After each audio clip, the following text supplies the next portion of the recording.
donc aujourd'hui, avec les mots. Bien sûr, je vais vous expliquer, je vais vous raconter un peu ce qu'il écrit, ce qu'il explique dans cette œuvre, et aussi, en deuxième partie, le rapport avec la philosophie de Sartre, avec le fameux existentialisme. Alors, les mots, ça a été publié en 1963, 1964, et comme dit Sartre dans cet ouvrage, j'adorais les surprises, et on peut dire que c'est une belle surprise qu'il a faite en fait à ses lecteurs en publiant dès l'automne 1963 en livraison successive, un peu comme un feuilleton, dans la revue Les Temps modernes. C'est dans les Temps modernes, en octobre, novembre 63, qu'il publie donc les mots. Et en 63, donc d'abord dans les Temps modernes, et ensuite il va être publié en tant que livre en 64, 63-64, en janvier 64 très exactement. Et depuis plusieurs années, Sartre évidemment est le philosophe engagé, plus que jamais. Il y a eu la guerre d'Algérie, il y a toutes les luttes tiers-mondistes qui ont fait de lui un peu la figure symbolique de l'intellectuel militant, aussi adulé que haï, puisque il laisse peu de monde indifférent. Il est clivant, comme on dit aujourd'hui. Et donc, en ce début des années 60, il semble avant tout préoccupé par le fait de relier des préoccupations existentialistes, justement, on y reviendra, et puis des exigences méthodologiques plutôt relevant du marxisme. C'est sa grande préoccupation. Et donc, lorsque les mots sont publiés, ils apparaissent aux premières lectures un peu comme une parenthèse, comme une œuvre vraiment d'un autre genre, un récit autobiographique. Et en fait, on se rendra compte plus tard qu'il y met un peu toute sa vie dans cette œuvre, puisque on peut dire qu'il termine sa carrière d'écrivain avec cet ouvrage. Alors, un résultat paradoxal aussi de cette œuvre vraiment intéressante, c'est que c'est une œuvre qui va faire l'unanimité. C'est-à-dire que même ses farouches adversaires, même ceux qui le détestent, saluent vraiment de manière unanime la réussite et les qualités de cet ouvrage. Et il faut souligner que c'est la même année, en 1964, que Jean-Paul Sartre va obtenir le prix Nobel de littérature, pas simplement pour cette œuvre, mais quand même ça a pesé dans la balance. Donc il l'obtient pour l'ensemble de son œuvre, mais c'est vrai que la publication des mots joue un rôle, et vous savez que, à la différence de Camus, qui lui va aller à Stockholm recevoir son prix, Sartre refuse ce prix Nobel. Donc ça fait partie, disons, de son positionnement par rapport à une société, comme on va le voir dans les mots, qu'il juge par trop conventionnel et par bien des aspects hypocrite. Donc c'est un récit autobiographique qui va couvrir son enfance, et de manière très précise de 4 ans à 11 ans. Donc 7 ans de son enfance, et ce récit se divise en 2 parties. d'une longueur équivalente, moitié-moitié, lire pour la première partie, écrire pour la deuxième partie. Et donc, il va articuler son enfance, en tout cas son existence tout entière, en fait, autour de la rencontre avec les mots. D'abord, évidemment, dans la lecture, et ensuite dans l'écriture. Et en dehors de cette division en deux parties, lire et écrire, eh bien le texte est continu. Il n'y a pas de chapitre, il n'y a pas de partie ou de sous-partie, simplement quelques blancs qui scandent, qui structurent un petit peu le propos. Le titre originellement prévu n'était pas les mots, c'était Jean sans terre. Jean sans terre, à la fois par le jeu de mots, mais aussi en référence au fameux Jean d'Angleterre qui était donc resté sans héritage. Alors, cet ouvrage, on nous dit qu'il a été 100 fois remis sur le métier, même si quand on le lit, on a l'impression d'une écriture qui coule, fluide et assez spontanée. Il n'en est rien. 100 fois remis sur le métier entre 1953 et 1964, parce qu'en fait, donc, Sartre va mettre une dizaine d'années à l'écrire. Et vous voyez, c'est quand même un petit livre, donc 10 ans. Et c'est une œuvre qui va témoigner des combats que Sartre va mener tout au long de sa vie, avec son époque, avec son milieu, et peut-être avant tout avec lui-même. Donc, comme je disais, c'est un ouvrage qui vient quasiment clore sa carrière d'écrivain. C'est un livre assez inclassable, mais qu'on range en général dans la catégorie des autobiographies. Et même si les tons en est fort différents, on peut éventuellement le comparer à ces grandes confessions si célèbres de Jean-Jacques Rousseau, puisqu'il y a des éléments, il y a des points de ressemblance entre les deux œuvres, le même désir à travers la peinture de soi, de dresser un bilan de son existence, puisque Sartre, comme Rousseau, écrit alors qu'une grande partie de son œuvre est déjà publiée, donc il peut faire déjà un bilan, mais aussi de démonter les bases ou les fondations d'une société jugée aliénante. Ça, c'est un peu un leitmotiv de ça, d'une société et d'une culture qui ne favorise pas l'épanouissement ou la libération de l'individu. C'est aussi donc le même souci de mêler une sorte d'auscultation ou d'introspection minutieuse de soi-même au diagnostic sur la société, donc sur le social, la société, son époque, et une société que Sartre, comme Rousseau, veut changer avant de la quitter.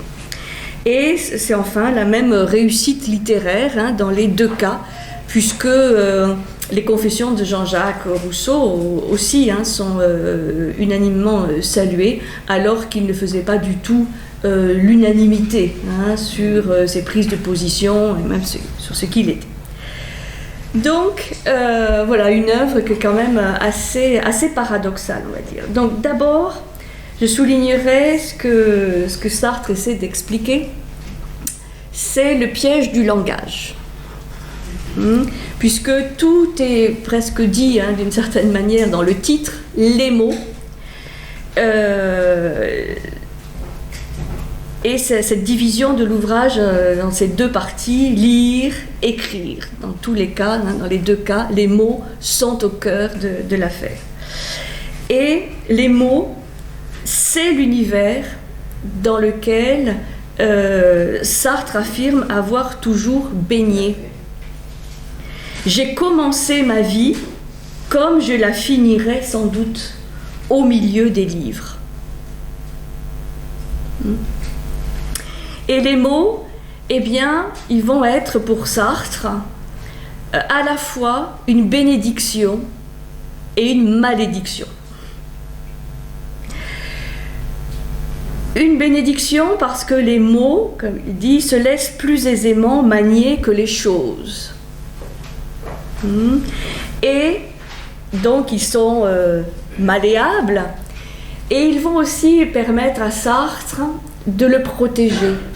Ils vont jouer un rôle de forteresse, de bastion, de rempart contre la réalité qu'il rejette et aussi contre une partie de lui-même. Donc, les mots sont une bénédiction, mais dans le même temps, ils vont être une malédiction parce que les mots trahissent, ils obscurcissent, ils masquent ce qu'ils sont censés éclairer. Et donc, on a toujours cette ambivalence des mots. Protecteur, ces livres à l'intérieur desquels, cette bibliothèque à l'intérieur de laquelle on se sent bien, protégé, et en même temps trahi. Donc c'est déjà un paradoxe, une ambivalence des mots. Donc Sartre envisage ses années d'enfance. Le livre s'arrête au seuil de l'adolescence, à 11 ans, au moment du remariage de sa mère, et la suite qu'il avait annoncée ne sera jamais écrite. Il n'écrira jamais la suite. Il y a peut-être une raison aussi de pourquoi ce livre s'arrête à l'adolescence. Et il va décrire cette enfance comme la préfiguration de ce que sera son existence. C'est comme Jung qui écrit sa vie, donc son autobiographie, il la commence à l'âge de 83 ans. Bon, avec des souvenirs très précis, mais évidemment, Sartre est un peu plus jeune, mais il revisite l'enfance. Bien sûr, il a des souvenirs là aussi très précis, mais il va réécrire, c'est comme si le passé éclaire, enfin le futur éclaire le passé. C'est-à-dire qu'il va réécrire son passé à la lumière aussi un petit peu de sa vie et de ce que sera son futur. Donc, il va envisager ses années d'enfance comme la préfiguration d'une destinée, d'un destin qui va le conduire inexorablement à ce qu'il est devenu, c'est-à-dire un écrivain. Donc, bien imaginer cette enfance réécrite ou redécrite à la lumière de ce destin d'écrivain. Son regard est donc rétrospectif, et que ce soit le regard sur ses grands-parents, sur sa mère, sur ses premières tentatives d'écriture, n'offre aucune consolation. C'est plutôt une invitation pour Sartre à se défaire d'un monde truqué, d'un monde où règne l'hypocrisie. Et il y a un mot qu'on étudiera tout à l'heure qui revient assez souvent et qui me semble être essentiel pour comprendre l'œuvre, mais aussi Sartre, c'est la notion ou le mot d'imposture, d'imposteur. Posture, prendre une posture, imposture, se considérer comme un imposteur. Aujourd'hui, on parle beaucoup de posture. Ça va être intéressant de s'interroger là-dessus. Et donc, ce qu'il faut souligner aussi, c'est que Sartre a une passion pour les biographies, et pas simplement pour la sienne, mais on pense à ses travaux sur Baudelaire, sur Mallarmé, sur Tintoret, sur Genet, sur Freud aussi, ou Flaubert.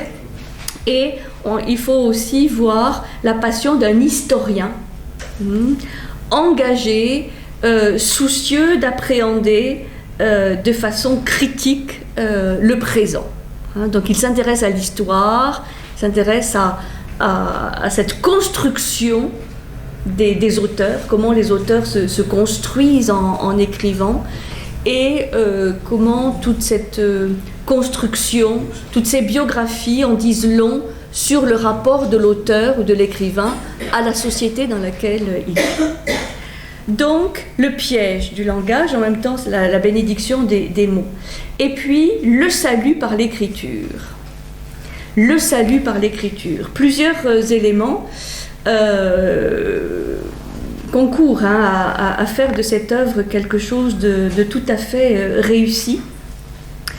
De nombreuses réécritures du texte, je l'ai dit, il prend un grand soin à écrire, à réécrire pour trouver les bons mots. Le soin porté aussi à adoucir les partis pris trop excessifs. Donc c'est pas la plus excessive de ces œuvres.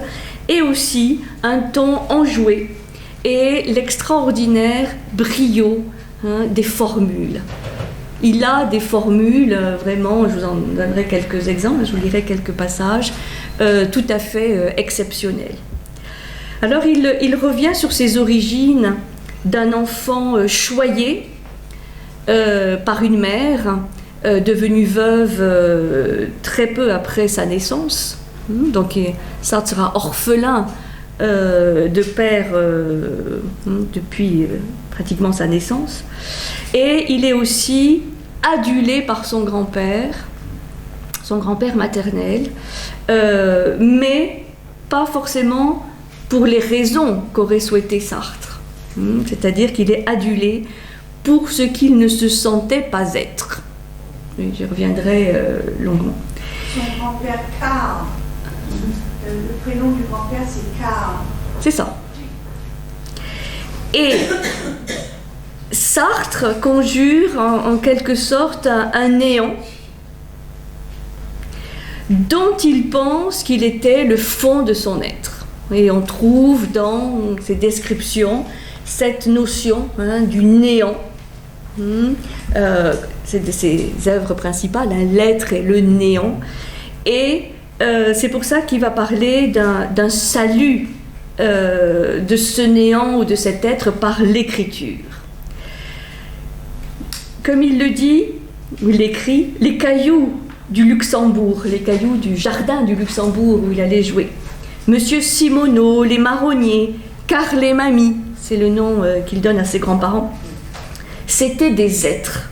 Moi, pas moi. Je n'en avais ni l'inertie, ni la profondeur, ni l'impénétrabilité. J'étais rien. Une transparence ineffaçable. Une transparence ineffaçable. Vous voyez le paradoxe de l'expression. Ça fait partie des formules qui impactent. En même temps, c'est très ciselé.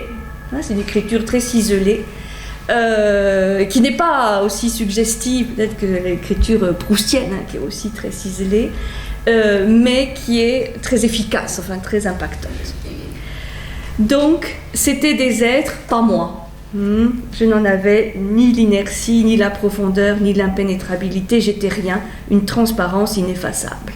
Et donc, il est adossé au néant, et il doit se créer. Il doit trouver une issue, il doit trouver un salut. Sans équipement, dit-il, sans outillage, je me suis mis tout entier à l'œuvre pour me sauver tout entier. Face à ce néant et à cette angoisse qu'on verra face au néant, il doit se sauver, il doit se construire. Et il va donc obtenir ce salut par les mots.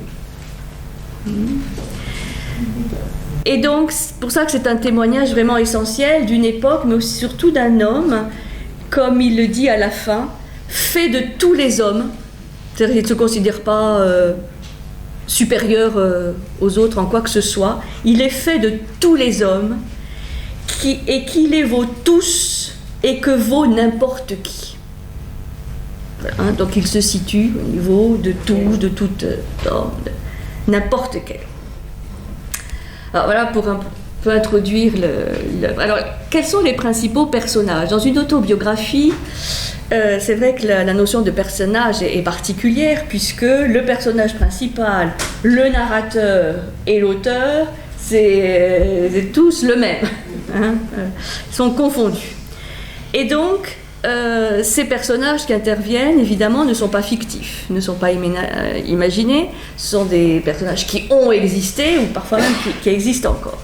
Ils n'ont donc pas cette épaisseur symbolique, hein, qu'on peut trouver dans certains personnages de romans, hein, personnages inventés, et pourtant, évidemment, ils restent déterminants dans le récit. Hein, donc ces personnages déterminants dans le récit, puisqu'ils interviennent dans le destin de l'auteur. Alors ici, volontairement, les personnages sont peu nombreux. Puisque Sartre veut insister sur la solitude dans laquelle il a passé son enfance. Enfin, cette solitude qui a marqué vraiment son enfance. En outre, ces quelques personnages sont tous des adultes. Et non pas des enfants, comme on pourrait s'y attendre, hein, dans une autobiographie qui raconte cette année de l'enfance. Alors on a donc trois personnages, hein, essentiels. On a celui qui s'appelle dans l'œuvre Poulou. Poulou. P-O-U-L-O. Poulou. Diminutif de Jean-Paul. Et dans le texte, c'est le nom qu'il porte. Hein, c'est pas Jean-Paul, c'est Poulou, puisque les adultes de son entourage l'appellent ainsi. Hein, c'est une sorte de surnom, de diminutif. Et il emploie toujours ce prénom, ce nom, pour marquer probablement la différence entre son enfance et ce qu'il est devenu à l'âge adulte. Alors ce Poulou, il est fasciné par les livres et il va se construire un véritable personnage. Il se construit un personnage autour ou à partir de cette fascination pour les livres. C'est ces livres et donc ces mots qui vont fonder, qui vont construire, on va dire, son moi adulte, c'est-à-dire son identité d'adulte.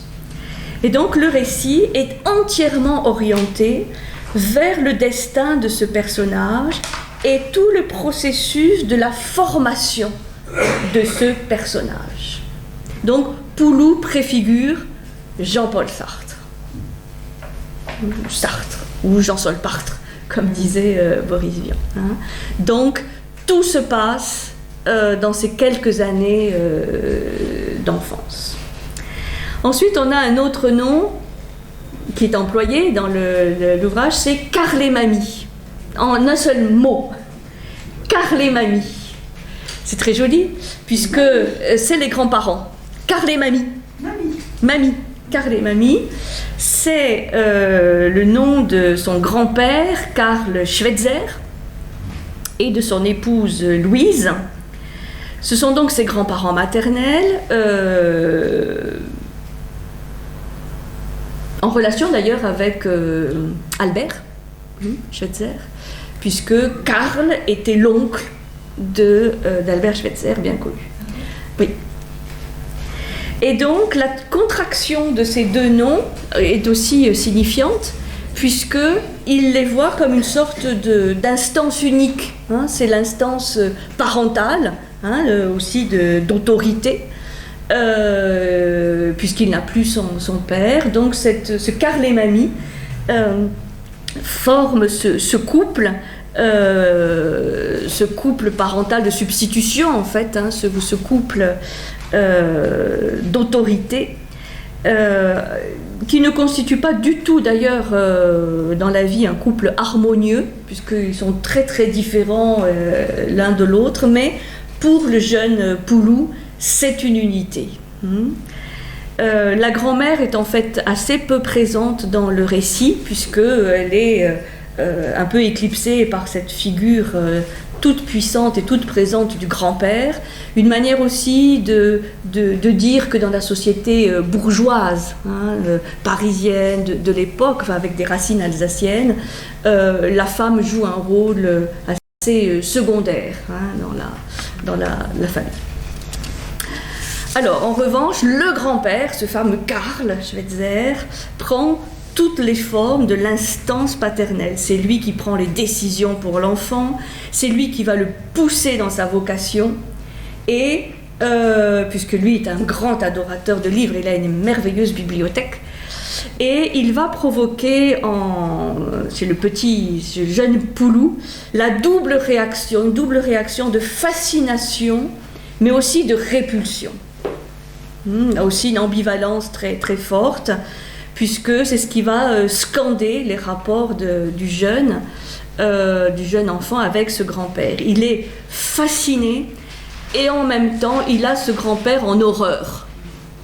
Il a ce grand-père en horreur parce qu'il le terrorise, et pourtant il va lui donner vraiment une part belle dans le récit. Ce grand-père est quand même la figure presque centrale du récit.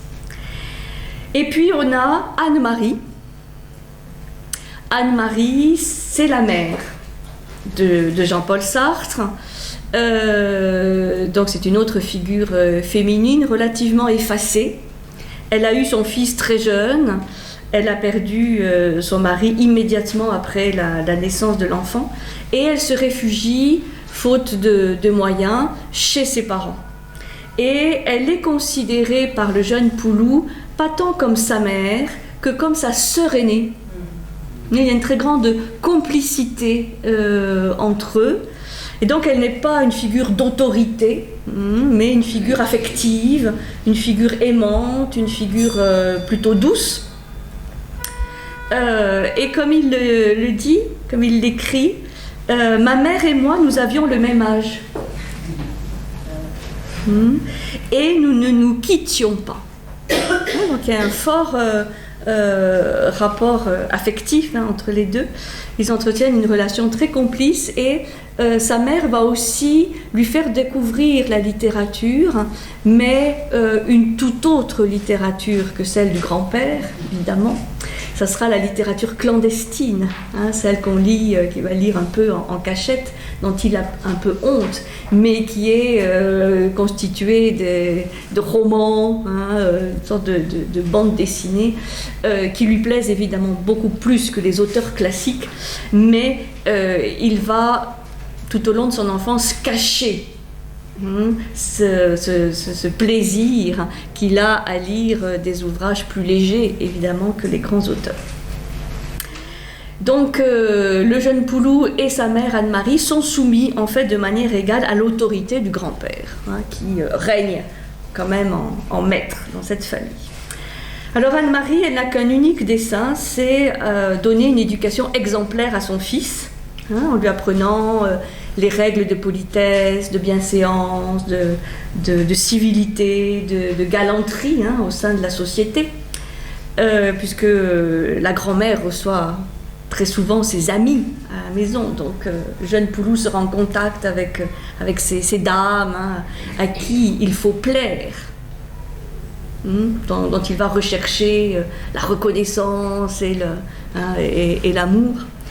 Et bien sûr, elle cherche aussi à travers une certaine littérature à ce qu'il puisse se développer, s'épanouir. Et donc Sartre dresse le portrait d'une femme douce, patiente, aimante.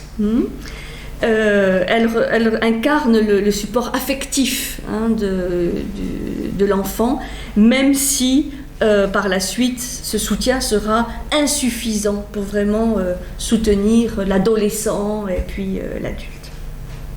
Mais c'est un personnage quand même tout en douceur et qui est sympathique. Voilà pour les personnages. Donc vous voyez, on est dans une sorte de vase assez clos, un vase familial assez clos. Alors la première partie, lire donc, commence par la généalogie de la famille, donc ses grands-parents maternels, où il y a donc l'évocation d'Albert Schweitzer, son père Sartre, et il y a vraiment une opposition entre la généalogie du côté maternel, qui est valorisée, et puis la généalogie du côté paternel, Sartre, hein, le mot Sartre, qui est tout à fait passé sous silence ou dévalorisé. Hein. Donc c'est Schweitzer hein, qui vraiment domine largement. La mère, donc veuve très jeune, revient chez ses parents et donc le jeune Poulou vit son enfance chez ses grands-parents avec sa mère à Paris. Et Charles, ou Karl, hein, le grand-père, grand vieillard barbu, était professeur d'allemand, passionné de photographie, passionné de littérature, bien sûr, marqué par la perte de l'Alsace-Lorraine, hein, on est au début du XXe, hein, avant la Première Guerre mondiale. Et donc, là, on voit bien cette époque hein, où ce destin de l'Alsace-Lorraine est au cœur de beaucoup de discussions. Et il adore, évidemment, son petit-fils et il a une très grande ambition pour ce petit-fils. Donc, l'apprentissage de la lecture pour Poulou se fait par le contact avec les livres de son grand-père qui veut lui apprendre les grands auteurs classiques. Et donc, cette relation lui fait prendre les livres pour des objets religieux. C'est assez intéressant la manière dont le jeune enfant voit les livres comme des objets religieux. Et il voit son grand-père un peu comme un grand prêtre, hein, dans sa bibliothèque est comme un temple, puisque lui, le grand-père, il sait les lire. Hein, il connaît le mystère des livres. Alors, voilà ce qu'il dit, ce qu'il écrit au début, presque au début. « J'ai commencé ma vie comme je la finirai sans doute au milieu des livres. Dans le bureau de mon grand-père, il y en avait partout. Défense était faite de les épousseter, sauf une fois l'an, avant la rentrée d'octobre. Je ne savais pas encore lire, que déjà je les révérais, ces pierres levées, droites ou penchées, serrées comme des briques sur les rayons de la bibliothèque ou noblement espacées en allées de menhir, je sentais que la prospérité de notre famille en dépendait. Elles se ressemblaient toutes. Je m'ébattais dans un minuscule sanctuaire entouré de monuments trapus, antiques qui m'avaient vu naître, qui me verraient mourir et dont la permanence me garantissait un avenir aussi calme que le passé. Je les touchais en cachette pour honorer mes mains de leur poussière, mais je ne savais trop qu'en faire et j'assistais chaque jour à des cérémonies dont le sens m'échappait. Vous voyez, c'est vraiment ce côté religieux, hein, de croyance, ces monuments antiques. Des cérémonies dont le sens m'échappait. Mon grand-père, si maladroit d'habitude que ma mère lui boutonnait ses gants, maniait ces objets culturels avec une dextérité d'officiant.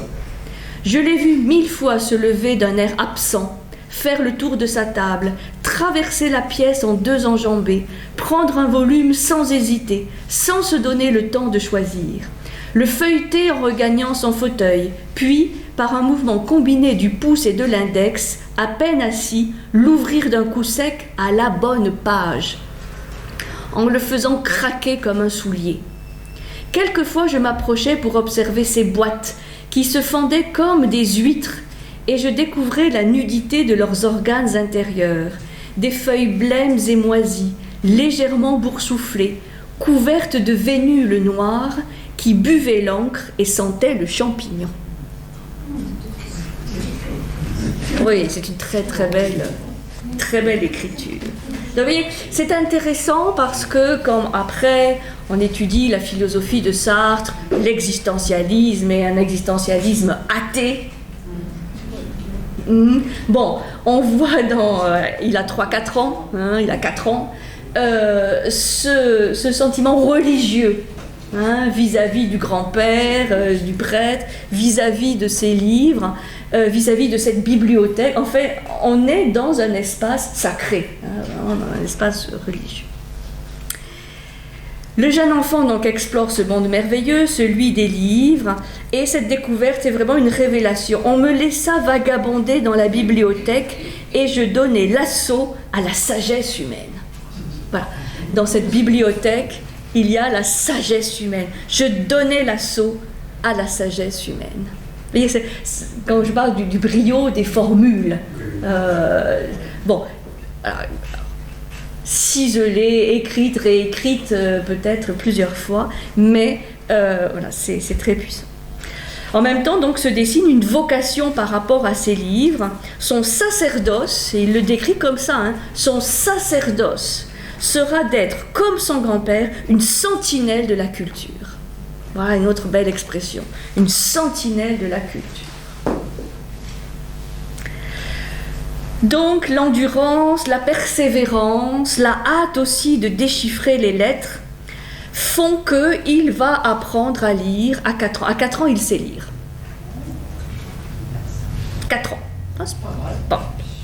Je fus zélé comme un catéchumène. Encore une fois, hein, je fus zélé comme un catéchumène. J'allais jusqu'à me donner des leçons particulières. Je grimpais sur mon lit cage avec 100 familles d'Hector Malot, le fameux 100 familles, que je connaissais par cœur. Et moitié récitant, j'eus parcouru toutes les pages l'une après l'autre. Quand la dernière fut tournée, je savais lire. Donc personne va lui apprendre à lire, il va apprendre comme un autodidacte. Alors, c'est une précipitation, hein, c'est une fascination, une précipitation tout à la fois vers le savoir et la gloire. Et cette précipitation va se poursuivre, pas simplement avec 100 familles d'Hector Malot, mais avec le grand dictionnaire Larousse, où, par ordre alphabétique, il va trouver tous les grands auteurs classiques dont lui parle son grand-père. Corneille, Racine, Flaubert, Vigny, Mérimée, Hugo. Voilà. Et qu'est-ce qu'il va lire dans le Larousse? Les petits résumés, comme dans un dictionnaire, de ces grands auteurs classiques. Et il dit « Je fus préparé de bonne heure à traiter le professorat comme un sacerdoce et la littérature comme une passion. » Il adopte la religion des livres. J'avais trouvé ma religion. Il n'y a pas plus clair. J'avais trouvé ma religion. Rien ne me parut plus important qu'un livre. La bibliothèque, j'y voyais un temple. Voilà. Oh, le jeune Poulou qui est dans un temple, dans cette bibliothèque. Donc il apprend à lire seul. Et là, il y a la première imposture. C'est pas moi qui le dis, c'est lui qui explique. La première imposture, parce qu'il va commencer à mentir. À mentir à ceux qui l'entourent, aux adultes qui l'entourent, et à lui-même.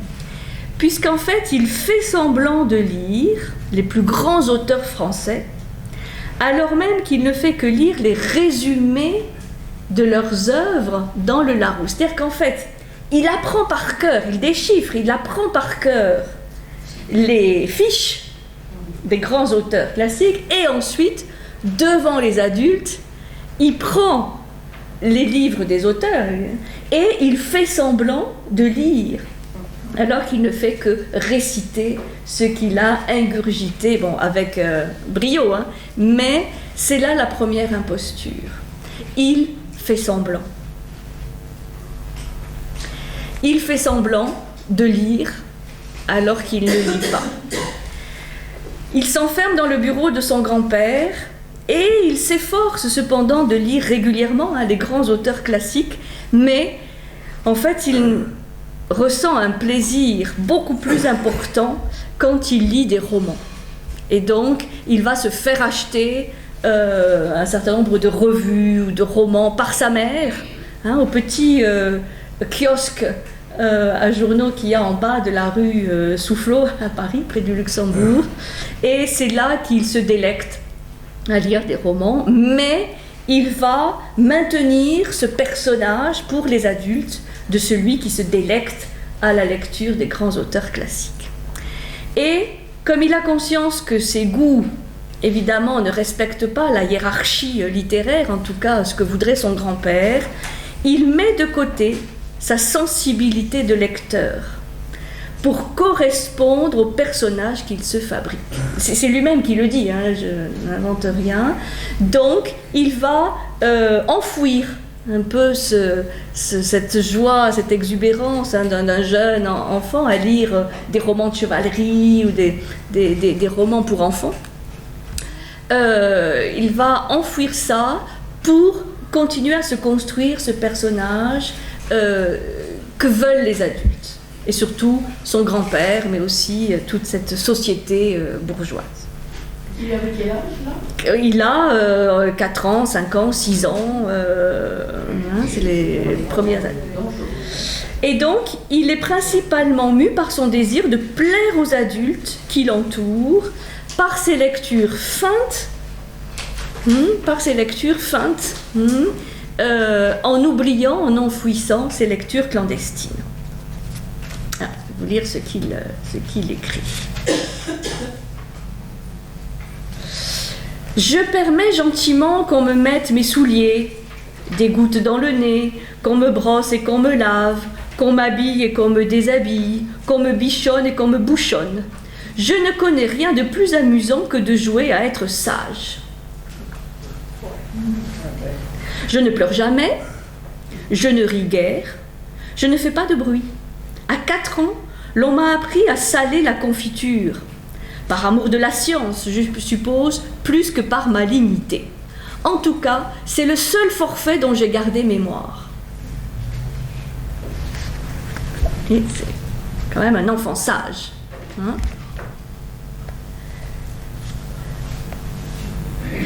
Donc, je suis un caniche d'avenir. Je prophétise. J'ai des mots d'enfant. On les retient, on me les répète. J'apprends à en faire d'autres. J'ai des mots d'homme. Je sais tenir sans y toucher des propos au-dessus de mon âge. Ces propos sont des poèmes. La recette est simple. Il faut se fier au diable, au hasard, au vide, emprunter des phrases entières aux adultes, les mettre bout à bout et les répéter sans les comprendre. Bref, je rends de vrais oracles et chacun les entend comme il veut. Le bien naît au plus profond de mon cœur, le vrai dans les jeunes ténèbres de mon entendement. Je m'admire de confiance. Il se trouve que mes gestes et mes paroles ont une qualité qui m'échappe et qui saute aux yeux des grandes personnes. Qu'à cela ne tienne, je leur offrirai sans défaillance le plaisir délicat qui m'est refusé.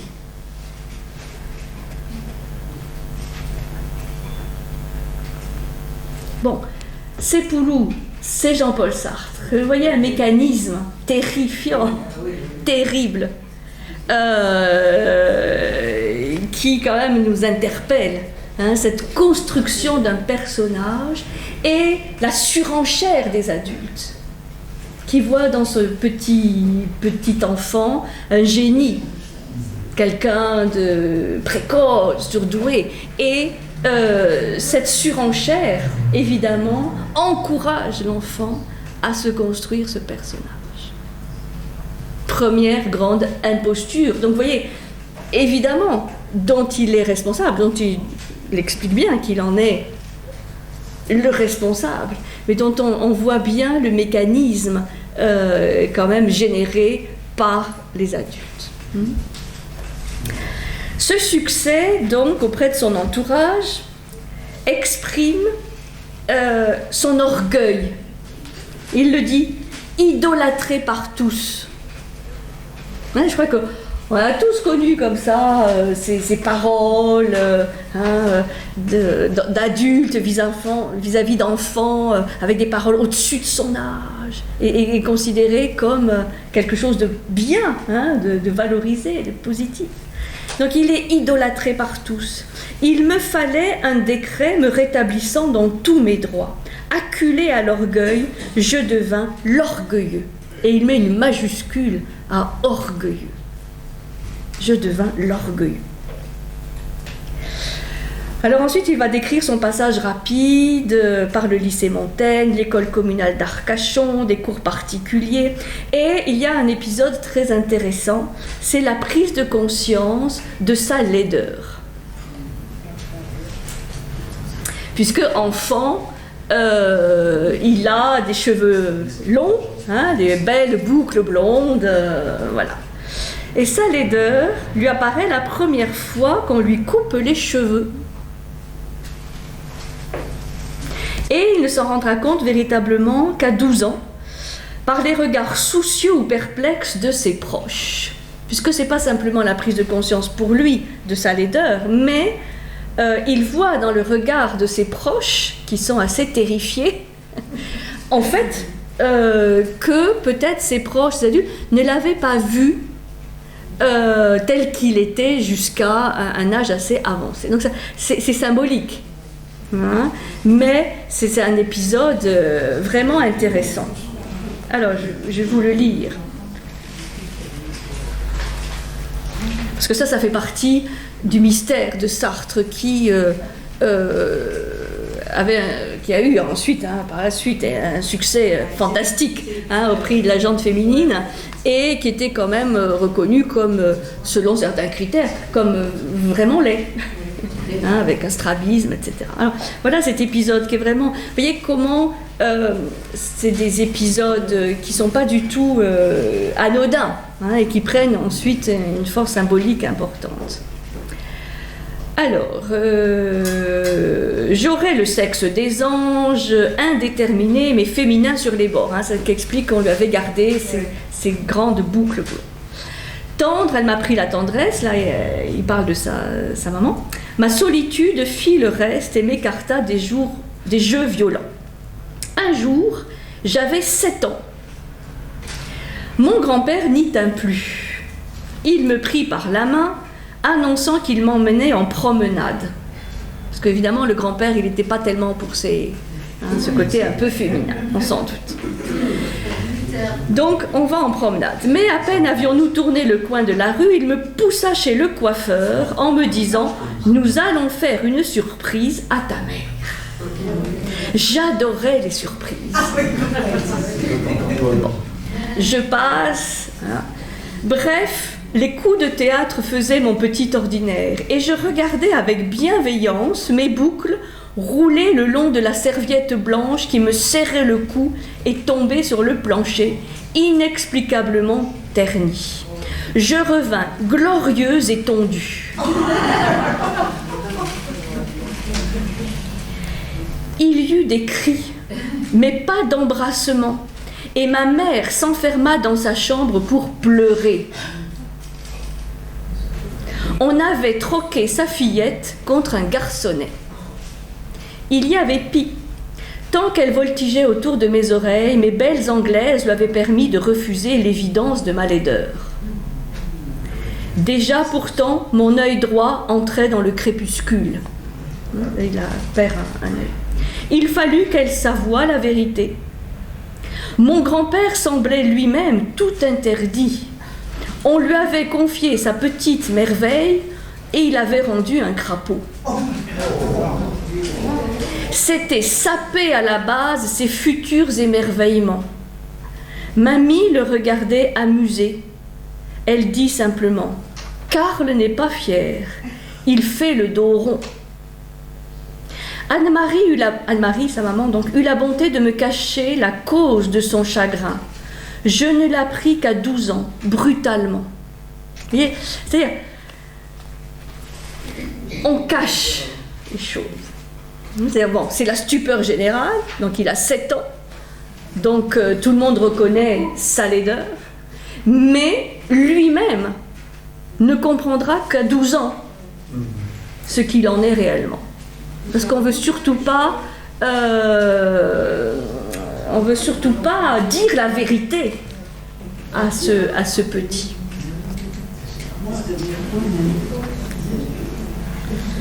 Alors, autre épisode de sa vie, il devient fasciné par le cinéma. Par le cinéma muet, bien sûr. Et et c'est symbolique, mais c'est intéressant, il se fait lui-même son cinéma. Il faut imaginer un petit garçon solitaire, qui n'a pas d'amis, qui ne joue pas avec les autres petits garçons ou filles de son âge au Luxembourg. Et donc, il s'adonne au plaisir du cinéma et de la lecture, bien sûr. Donc, il fait son cinéma en inventant des scènes dans la pénombre, jouant au rythme de la musique du piano de sa mère, et il joue seul. Donc il a une très grande imagination. Il s'invente héros de romans de chevalerie et il joue ces scènes. Et il joue seul, ça c'est vraiment, il insiste sur cette solitude, nous explique qu'il était totalement ignoré des autres enfants du Luxembourg, gringalet qui n'intéressait personne. Et par contre, il va raconter ses prouesses de héros, imaginaires, fantasmes vengeurs, comme il dit, imaginés chaque soir. Donc chaque soir, il se retrouve dans sa chambre à s'imaginer héros de romans. Ensuite, il y a la seconde partie, l'écriture, qui va être sa seconde passion, écrire. Et là aussi, il nous décrit de manière très honnête. Ce qui est vraiment frappant, c'est que il ne cache rien de ce qui est des aspects les plus obscurs de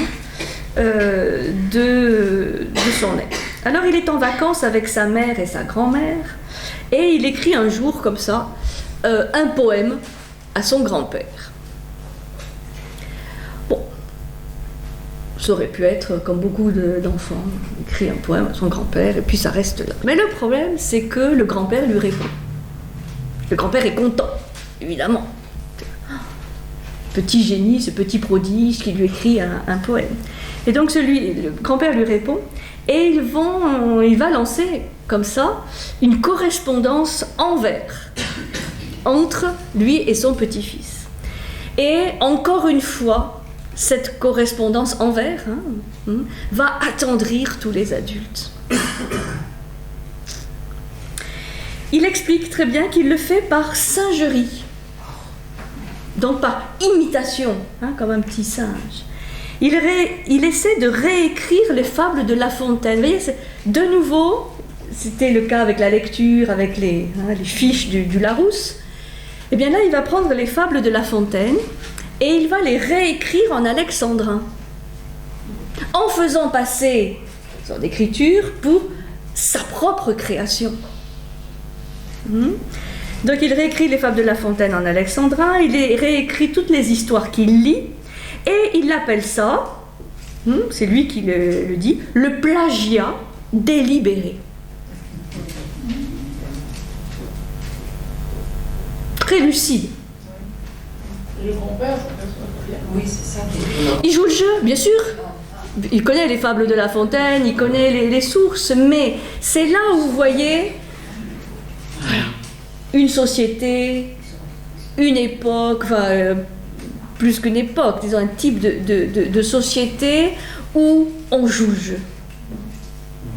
Et je pense que c'est très intéressant parce que ça nous renvoie à ce que nous-mêmes avons pu vivre ou voir on va dire, autour de nous. Et donc il va entrer avec délectation dans cette nouvelle imposture. Alors ça c'est vraiment incroyable. Il s'installe de manière théâtrale à sa table de travail. Il laisse les visiteurs le contempler avec tendresse, alors même qu'il est seulement en train de penser à l'effet qu'il produit.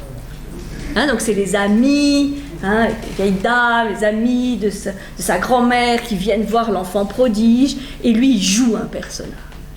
Et il est surtout intéressé par l'effet qu'il va produire auprès de ces dames.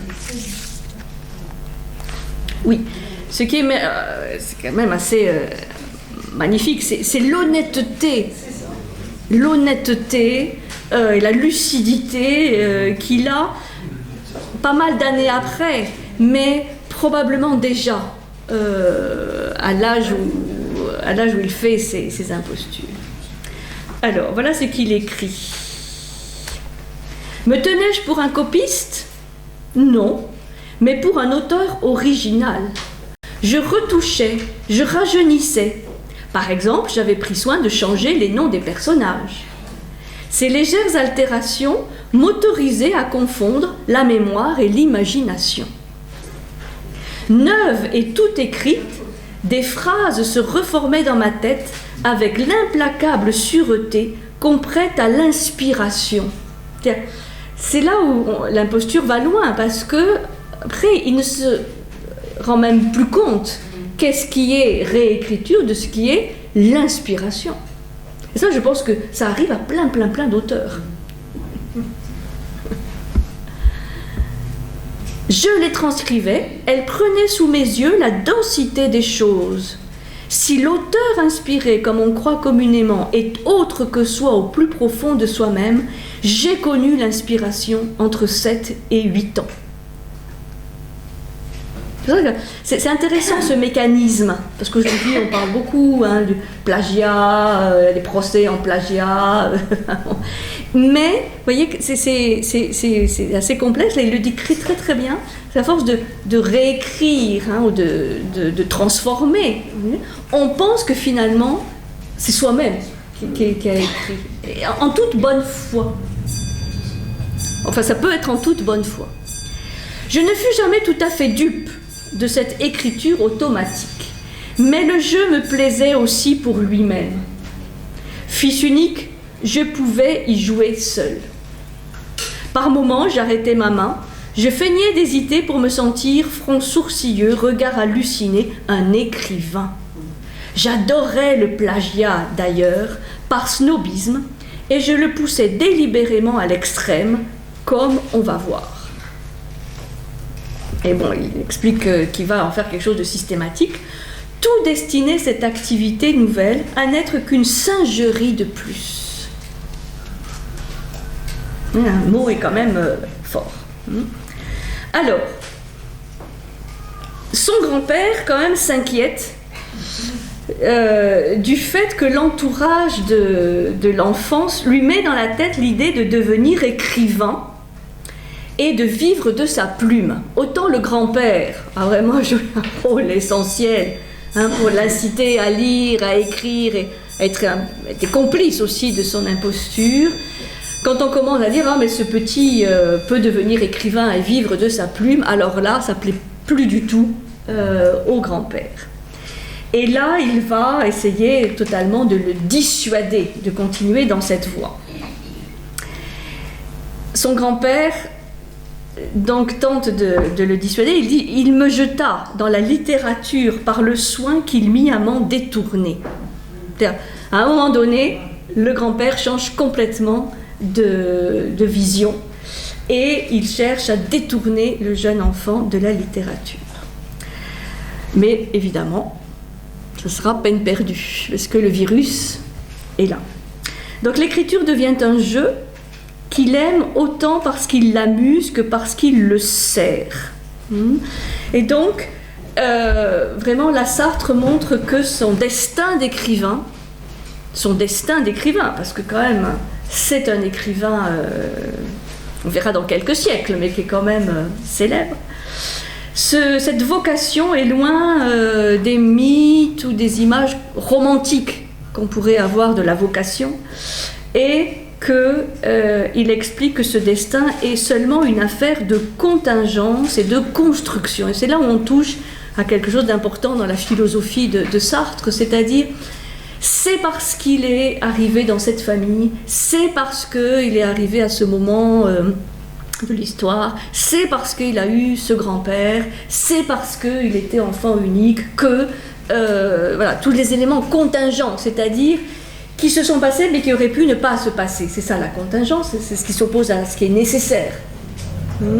Donc, c'est la contingence et ensuite la construction. Il se construit écrivain. Et il expliquera dans sa philosophie que c'est chacun qui doit se construire ce qu'il est, à partir d'éléments contingents, notamment liés à l'origine sociale, à l'éducation, à son lieu de naissance, etc. Des éléments qu'on ne choisit pas. Et qu'à partir de ces éléments contingents, la liberté de l'être humain est de se construire ce que l'on veut, ce que l'on souhaite ou ce que l'on peut devenir. Donc, c'est là où on voit bien cette construction. C'est un livre qui nous raconte la construction d'un écrivain. Et vous voyez, à partir de mensonges, à partir d'impostures, à partir de postures dont il se délecte. Et il va ensuite développer toute cette notion, cette recherche d'authenticité qu'on verra tout à l'heure. Donc le jeune garçon de 9 ans accepte sa position d'écrivain et il se trouve quand même confronté à des doutes. Est-il un réel écrivain?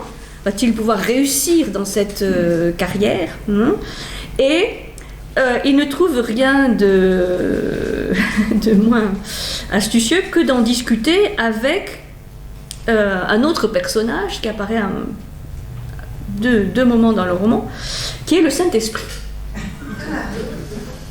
Vous voyez, encore de nouveau, c'est ce côté religieux. Alors, je vais vous lire sa discussion avec le Saint-Esprit.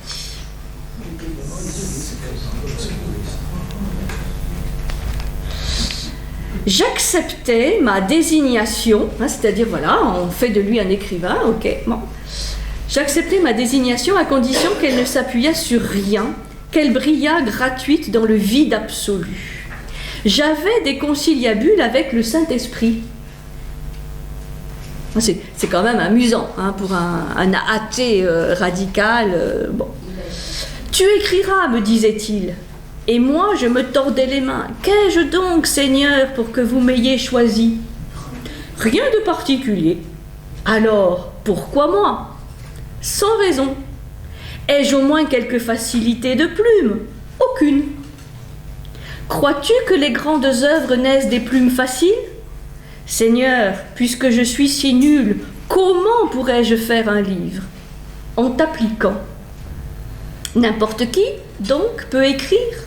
N'importe qui, mais c'est toi que j'ai choisi. Ce trucage était bien commode. Il me permettait de proclamer mon insignifiance et simultanément de vénérer en moi l'auteur de chefs-d'œuvre futurs. J'étais élu, marqué, mais sans talent. Tout viendrait de ma longue patience et de mes malheurs. Je me déniais toute singularité, les traits de caractère engoncent. Je n'étais fidèle à rien, sauf à l'engagement royal qui me conduisait à la gloire par les supplices. Et c'est ça qui explique vraiment ce côté laborieux qu'il reconnaît lui-même dans l'écriture de ses pièces de théâtre ou même de ses ouvrages plus philosophiques, profonds. Il se reconnaît aucun talent particulier. Mais il a été désigné. Donc il faut le faire. Il faut obéir. Et avec beaucoup d'efforts, beaucoup de souffrance surtout. Et il reconnaît, là maintenant, rétrospectivement, il sait qu'il a écrit des chefs-d'œuvre. Puisque, et là ça recommence, c'est plus le regard des parents, mais c'est le regard de la société. D'une certaine société. Une certaine intelligentsia parisienne, à un moment donné, qui va reconnaître l'être et le néant, ou la nausée, huis clos, les mouches, etc. Enfin, ces pièces, comme des chefs-d'œuvre. Il s'appelle Élite. Les mains sales. Oui, mais c'est exactement le même processus, vous voyez, qui se reproduit que ses grands-parents ou ses copines, ses amis, de la grand-mère, qui sont baba devant le jeune prodige. Ça, c'est vraiment intéressant.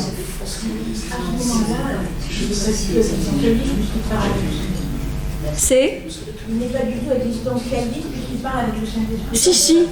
Si. Il est... mais on va voir, qu'est-ce que ça veut dire, existentialiste.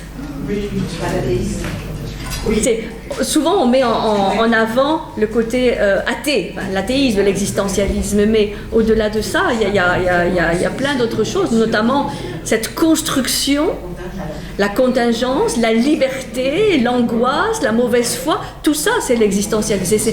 L'existentialisme ne se réduit pas à l'athéisme. Et c'est ça qui est intéressant, de voir que c'est un être qui a besoin de sacré, quoi. Ça va, hein? Alors, on fait une petite pause. Il a été rabaissé quand même à l'école puisqu'on a traité de temps qu'il Ah bah, le problème, c'est que quand il est arrivé à l'école, il savait lire, mais il ne connaissait pas l'orthographe. Et les premières dictées qu'il a faites ont fait hurler son instituteur, qui a dit donc le grand-père a été convoqué, il a dit mais vous me dites qu'il y a un enfant prodige qui arrive dans mon établissement, c'est un espèce de cancre, il sait pas écrire, il ne connaît pas l'orthographe. Et là, ça a été choc aussi. Bon, en 6 mois, il a récupéré, mais il n'avait pas écrit l'orthographe parce qu'il avait appris tout seul, quoi. Et donc il donne des exemples des mots les mots sont écrits en phonétique.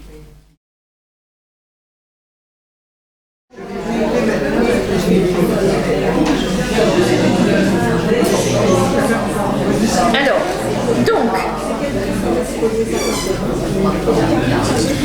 donc on a vu comment il construit sa posture d'écrivain. Et cette construction est si forte, si puissante, qu'elle aboutit à une sorte de fusion de son être avec les mots, avec les livres, puisqu'il dira, il écrira « Mes os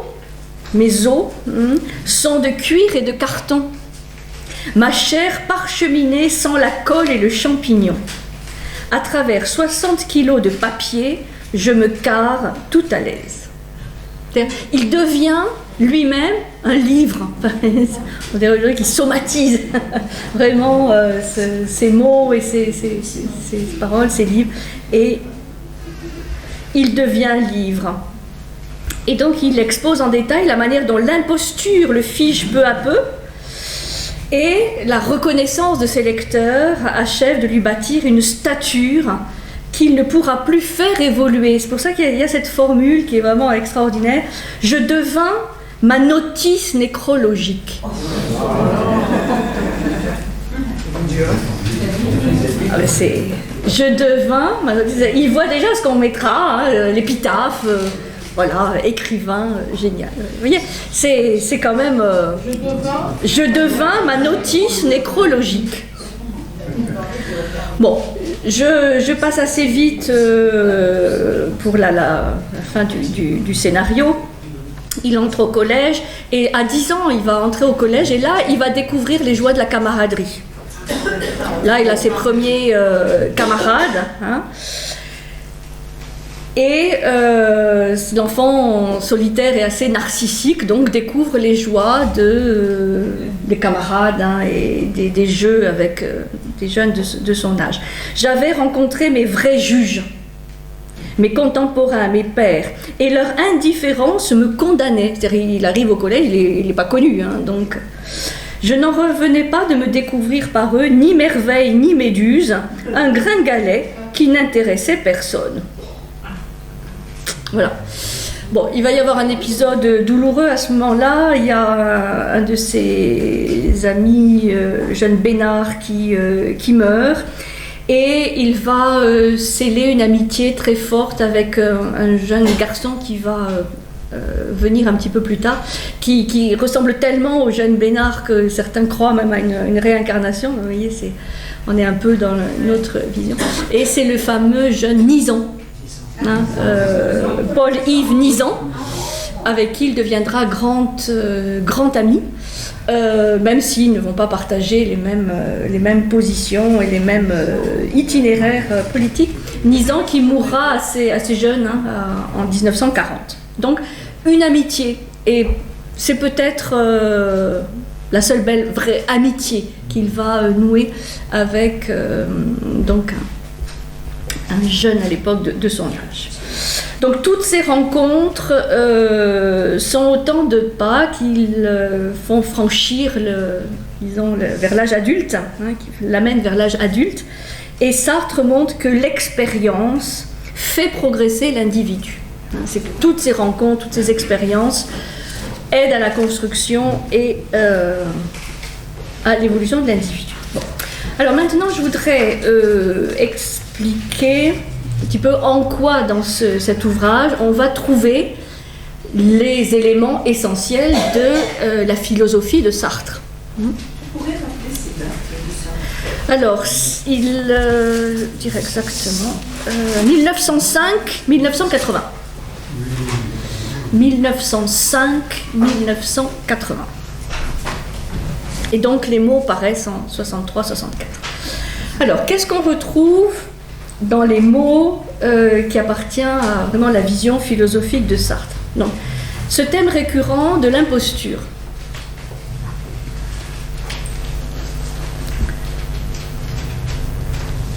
Qui a vraiment son importance. Le jeune Sartre évolue donc essentiellement dans un monde d'adultes. Sa vie d'enfant est surtout pour objectif de plaire aux adultes, et de correspondre à ce que ses proches voudraient qu'il soit.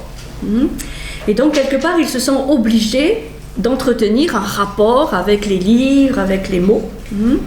Et, comme on l'a vu, comme il ne sait pas lire, c'est la raison principale de sa première imposture.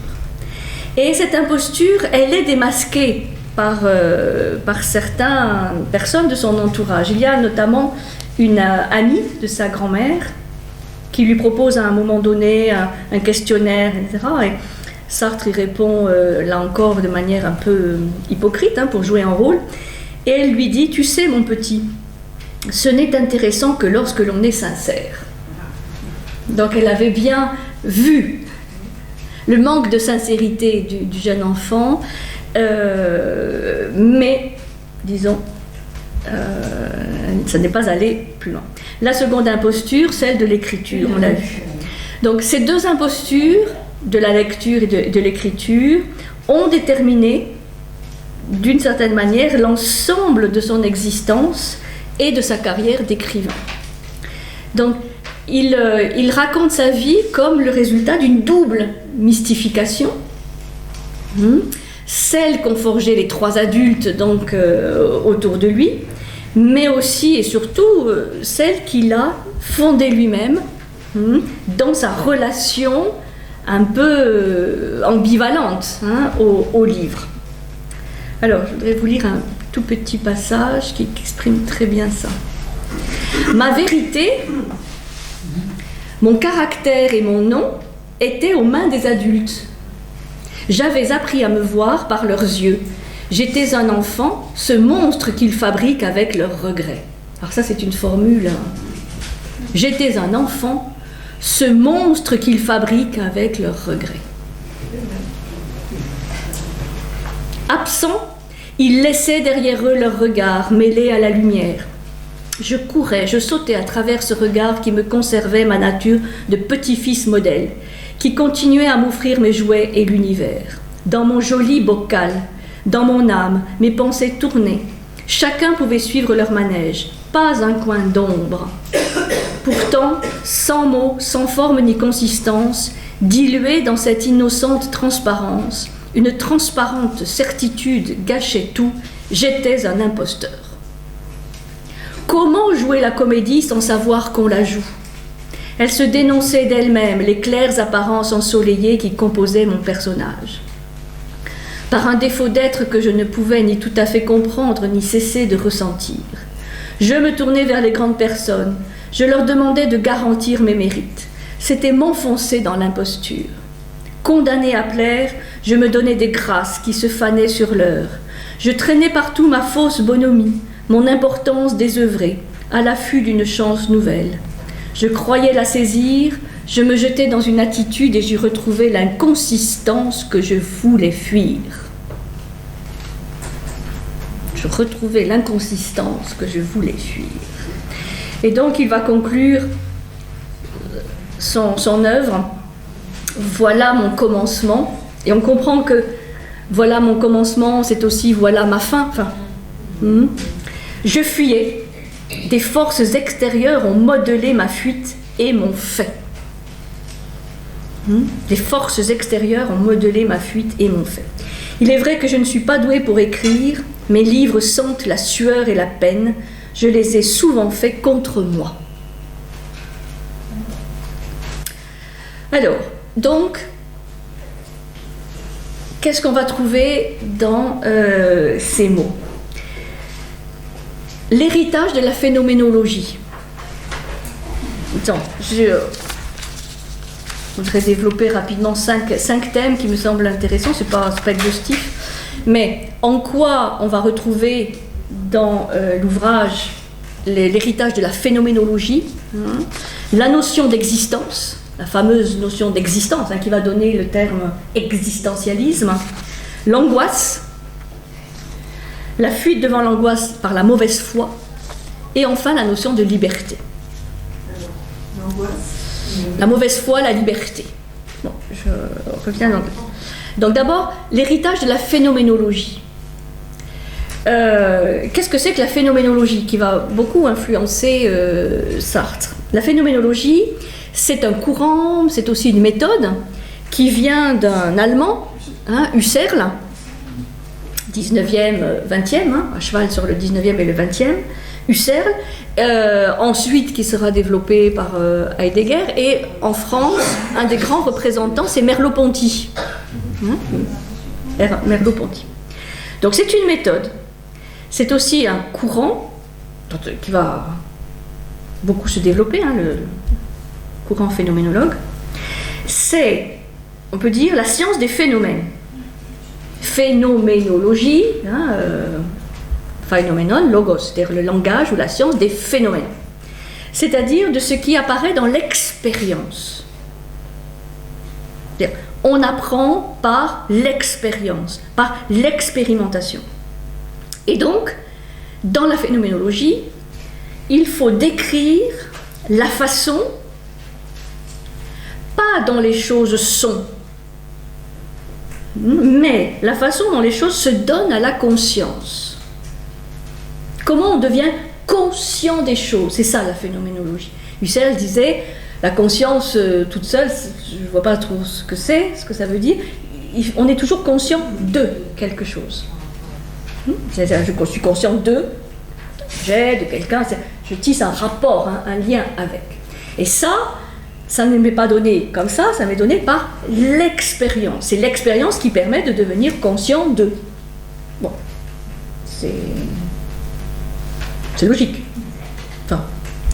Donc, c'est la science des phénomènes, de ce qui apparaît dans l'expérience. Il faut donc décrire la façon dont les choses se donnent à la conscience, la façon dont elles apparaissent. D'où l'intérêt de ce récit autobiographique. Comment les choses surgissent à la conscience.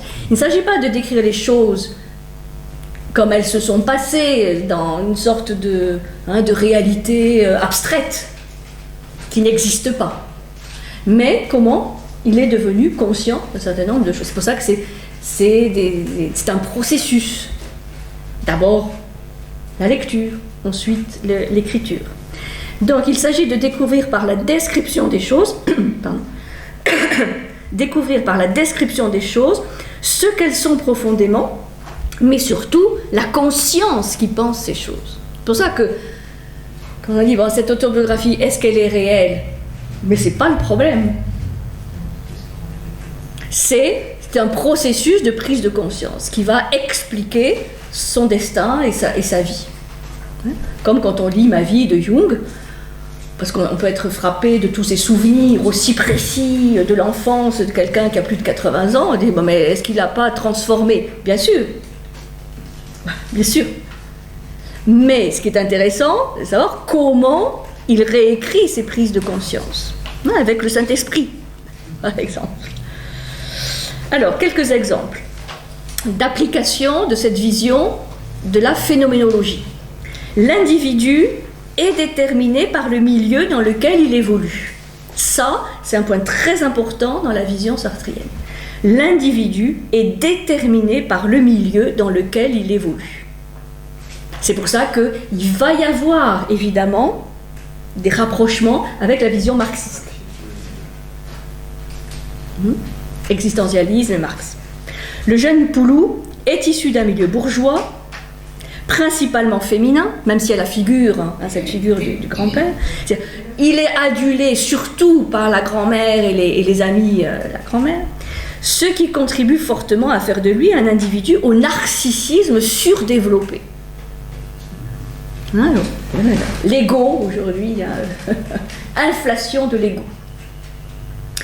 De plus, il explique bien que si son grand-père n'avait pas eu cette immense bibliothèque et cet amour pour les livres, lui-même n'aurait pas eu cette fascination et cette précocité dans la lecture.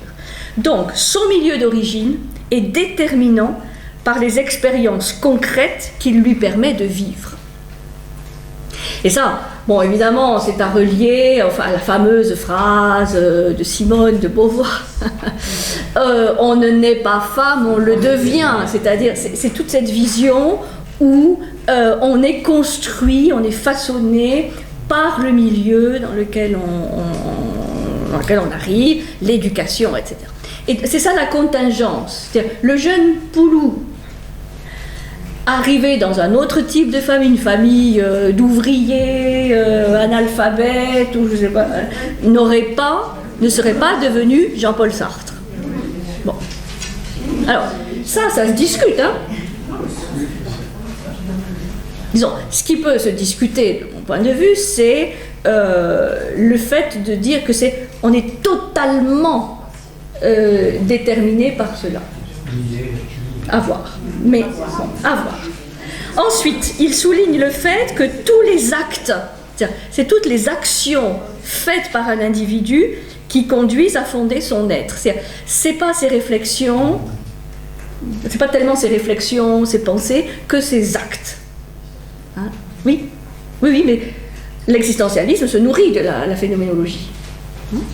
Donc, le jeune Poulou, en jouant la comédie de la lecture et de l'écriture, même s'il s'agit d'un jeu d'enfant, se crée une vocation d'écrivain. C'est-à-dire, là, il donne une importance très grande à l'acte, au fait de le faire.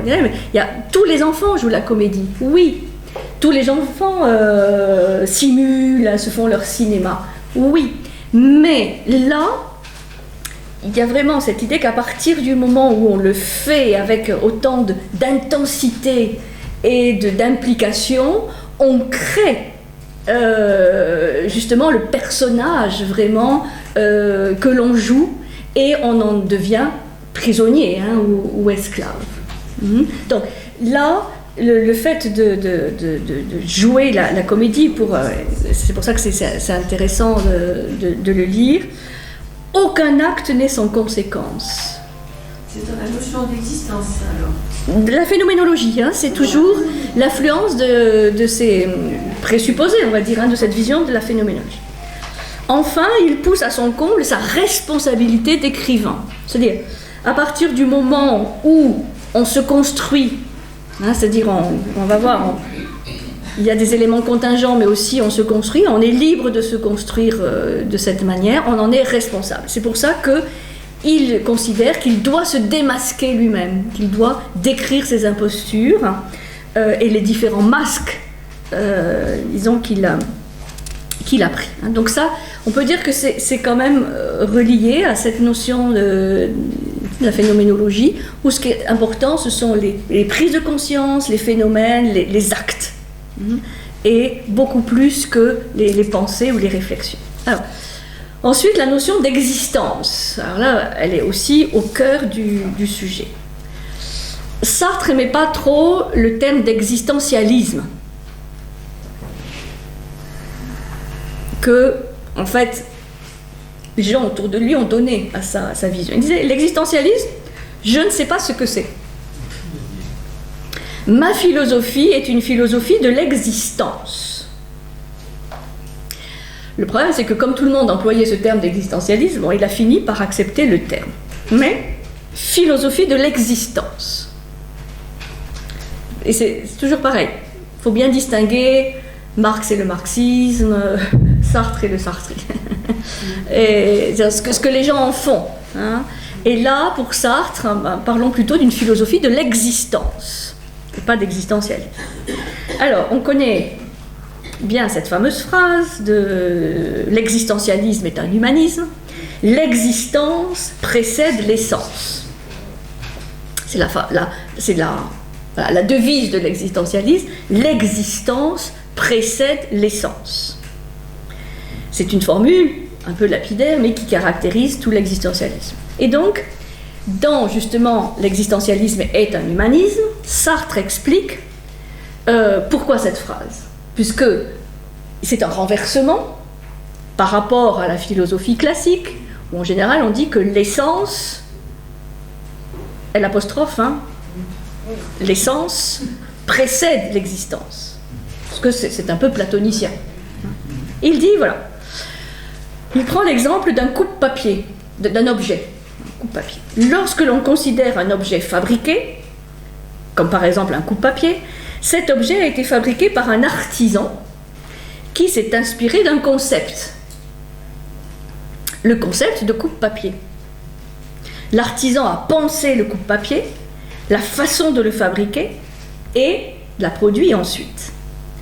Bref, cet artisan a pensé son essence avant de lui donner l'existence. C'est-à-dire, à chaque fois qu'on produit quelque chose, il faut d'abord le penser. Et dans la tête de l'artisan, il y a déjà l'objet en pensée, en représentation, avant de le faire. Pour produire un objet, il faut d'abord savoir ce que c'est, comment il est, et les philosophes qui se sont interrogés sur l'essence ont assimilé le rapport de l'artisan au coupe-papier au rapport Dieu-homme. Dieu crée l'homme, il le pense et ensuite le produit. Donc tout ça revient finalement à Dieu qui a pensé les différentes choses et les hommes les réalisent. Donc dans ce cas, bien entendu, l'essence précède l'existence. Dans le dessein de Dieu, dans le dessein divin, il y a des hommes. Mais si l'on supprime Dieu,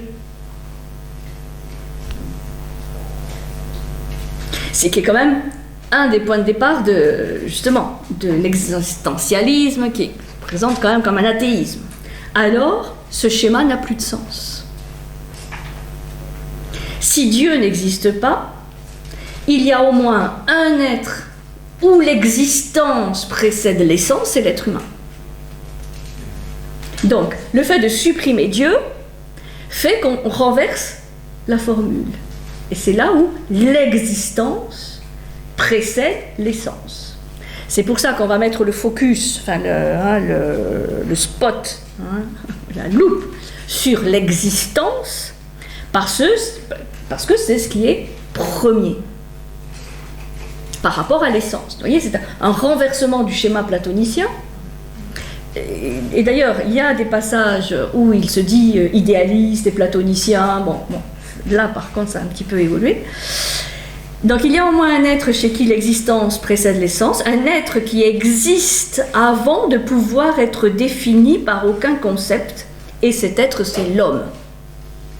C'est pour ça qu'il y a un récit biographique, autobiographique, parce que là, on est dans l'existence. Qu'est-ce qu'il a vécu ? Ses expériences, ses confrontations, ses prises de conscience, tout ça précède l'être qu'il est.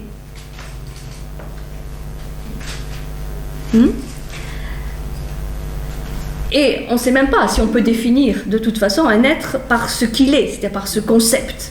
Cet être, c'est l'homme. L'homme existe d'abord et se définit ensuite.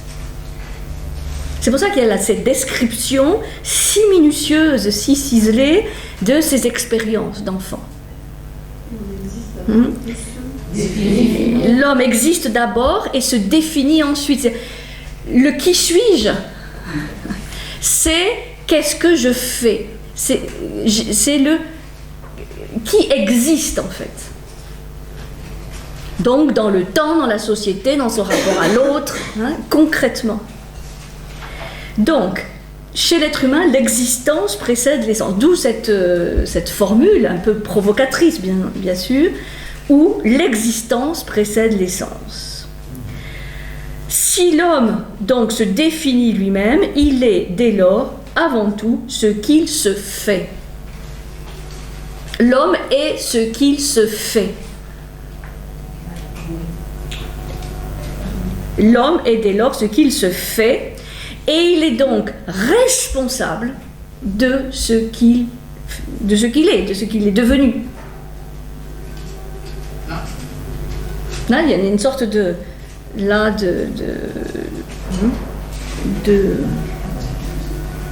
cône, où cette notion de responsabilité, elle est vraiment essentielle chez Sartre.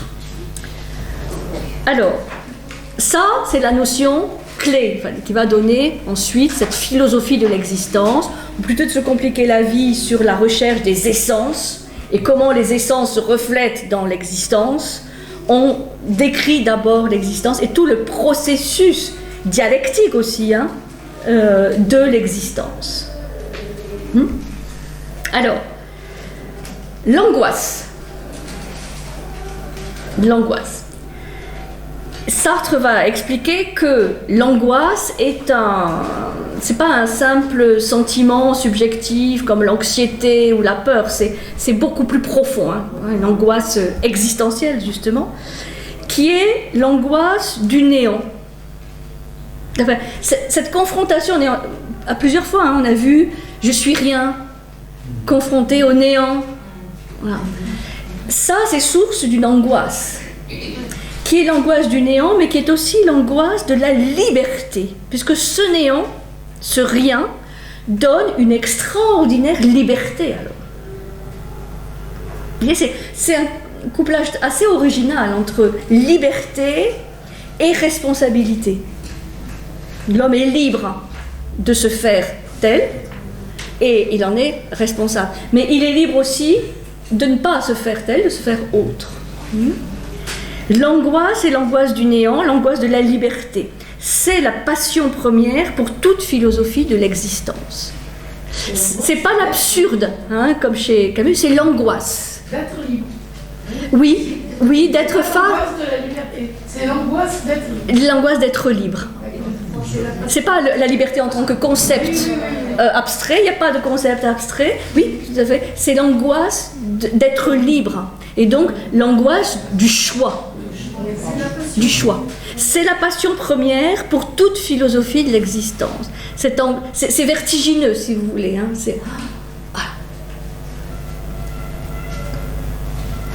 L'angoisse désigne l'expérience radicale de l'existence humaine.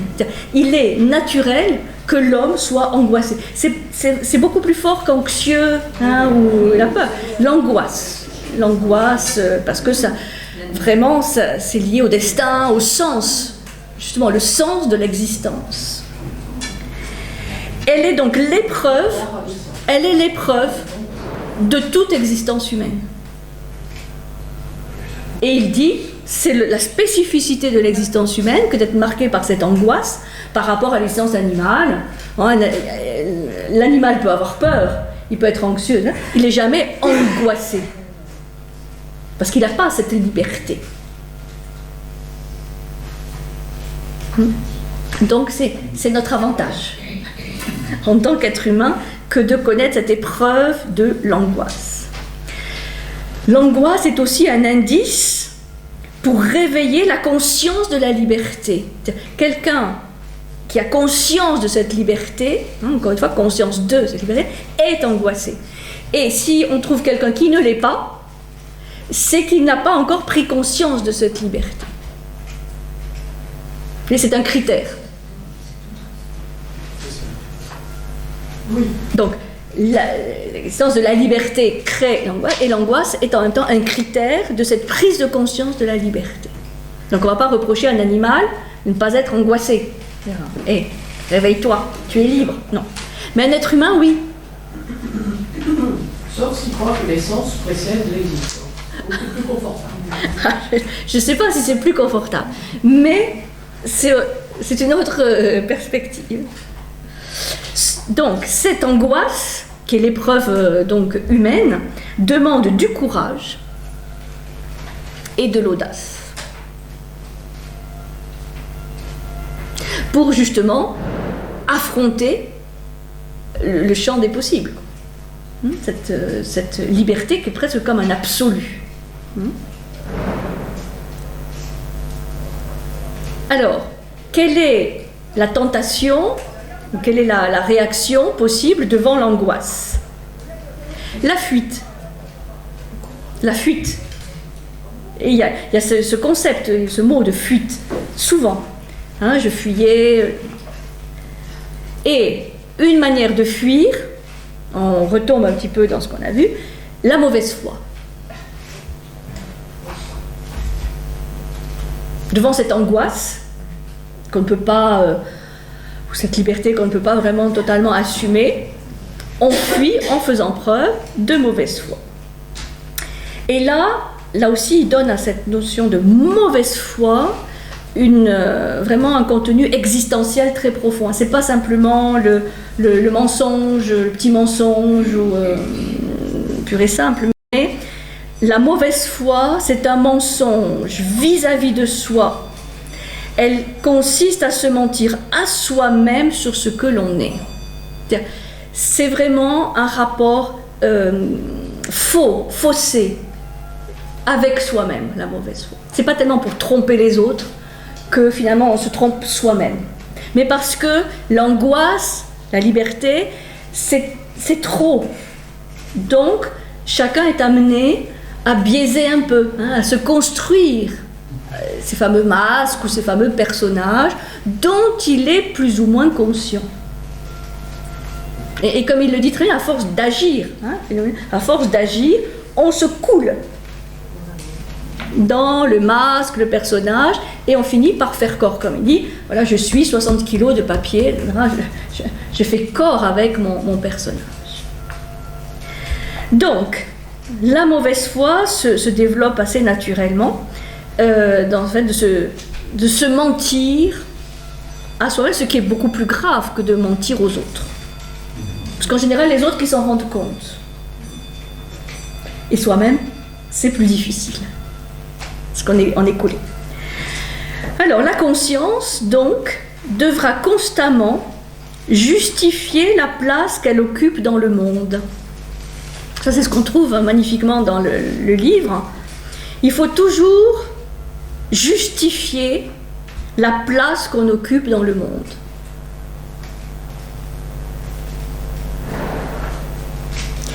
Mais en même temps, on sent bien que cette justification ne peut être qu'arbitraire. C'est-à-dire, là aussi, elle a un côté un peu artificiel, cette justification. Cette justification, elle est liée à la mauvaise foi. Par exemple, il dit, il est contingent, c'est-à-dire, ça peut arriver comme ça peut ne pas arriver, de naître bourgeois ou ouvrier. Ce n'est pas choisi. La mauvaise foi consiste à jouer le bourgeois ou le garçon de café et à en faire mon être. Je joue à être alors que ce n'est pas un être. Je suis dans une sorte de dédoublement ou de schizophrénie, c'est-à-dire je joue un personnage qui n'est pas le mien, quelque part.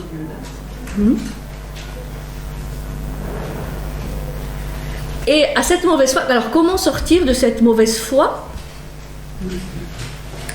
Il explique que c'est par l'authenticité. Et il fait une différence entre l'authenticité et la sincérité. Alors, ça, c'est vraiment intéressant parce que il dit la sincérité, c'est encore un idéal de mauvaise foi. Vous avez, bon, je vais être sincère. Parfois, dans les plateaux de télévision, bon, je vais être sincère. Bon, ça, vous pouvez décoder. Bon, mauvaise foi.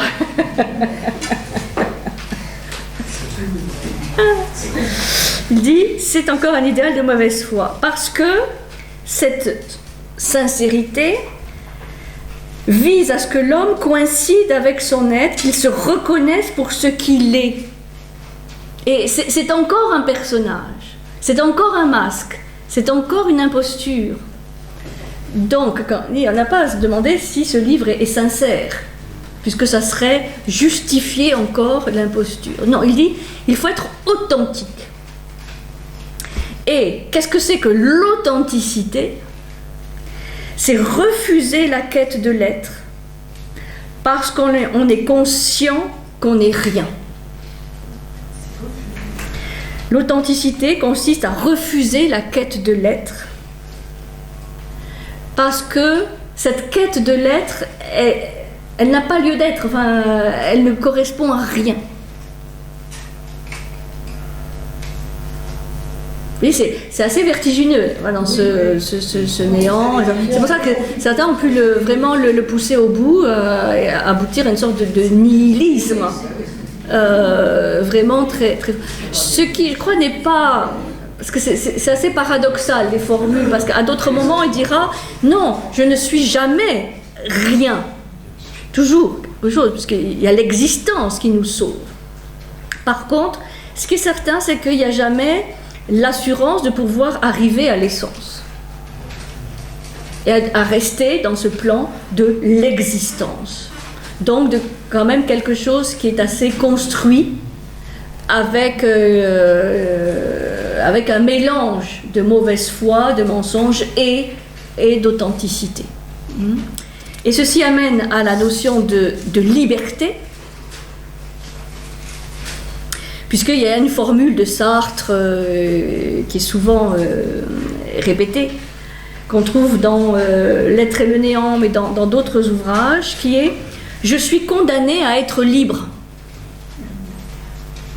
Je suis condamné à être libre. Paradoxe. Évidemment, formule tout à fait contradictoire. Mais lui, et comme toute philosophie de l'existence, postule la liberté comme principe. Liberté de l'action, liberté de la réflexion. L'existence est liberté.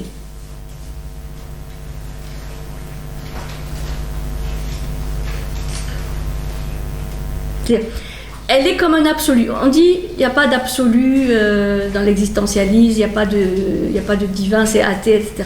Il y a un absolu, c'est la liberté, c'est la notion de liberté. Parce que là, ça chapeaute tout, puisque dans cette contingence, dans cette détermination du milieu, etc., il reste quand même la possibilité d'agir comme ça, mais aussi d'agir autrement. Et ça, c'est cet absolu de liberté qui est dans l'être humain, qui est là aussi une spécificité de l'être humain. Donc c'est un absolu qui ne se choisit pas, puisqu'elle est la condition même de tout choix. Donc, un jeune enfant qui aurait été un tout petit peu moins sensible au regard des autres, ou à la reconnaissance d'autrui, ou à cet amour qu'il attendait des autres, aurait pu, dans le même milieu, dans la même bibliothèque, avec le même grand-père, faire d'autres choix. Faire d'autres choix. Il n'était pas condamné à devenir Jean-Paul Sartre, il était condamné à être libre. C'est pour ça qu'il assume complètement. C'est pour ça qu'il faut être responsable, parce qu'on a toujours le choix. Vous voyez, ça peut paraître paradoxal, le milieu joue, mais il y a toujours cette liberté. Et c'est un absolu. Alors on dit, c'est pas Dieu, l'absolu c'est pas Dieu, c'est pas l'idée, c'est pas l'essence, c'est la liberté. Parce qu'il y a soif d'absolu. quand même, y compris chez les existentialistes. Quelque part, son enfance, c'est la démonstration de la forme de liberté, puisqu'il a été conditionné par le regard, Parce que... par l'amour qu'il voulait que les Oui. gens lui donnent. Oui, mais il avait un autre choix. De partir au jardin du Luxembourg, d'aller jouer avec petit camarade. Qui l'en empêchait? Mais il dit a pourtant chance alors. Non. Non. C'est paradoxal. Hein. Il y a à la fois la contingence et la liberté comme absolue. Et c'est pour ça qu'en fait, ce qui est intéressant, et c'est pour ça que dans sa vie, il a quand même, puisqu'il a fait des choix, des prises de position politiques très extrêmes, ensuite il les a reniées, il a expliqué pourquoi, enfin, c'est quand même aussi l'application de ceci, voilà, j'ai fait ces choix, j'étais libre de les faire, je les renie, je suis libre de les renier. Simplement, le problème, c'est que c'était son existence à lui. Ça, et l'entourage en a fait une théorie. C'est ça le problème qu'il y a eu même avec les événements de 68, etc., son engagement auprès des ouvriers, etc. On a théorisé, on a idéologisé, on a fait de l'engagement sartrien un modèle. Mais ça, c'est pas lui. C'est quand même lui qui a écrit l'existentialisme de l'humanisme. Oui. C'est une espèce de manifeste de l'existentialisme. Oui.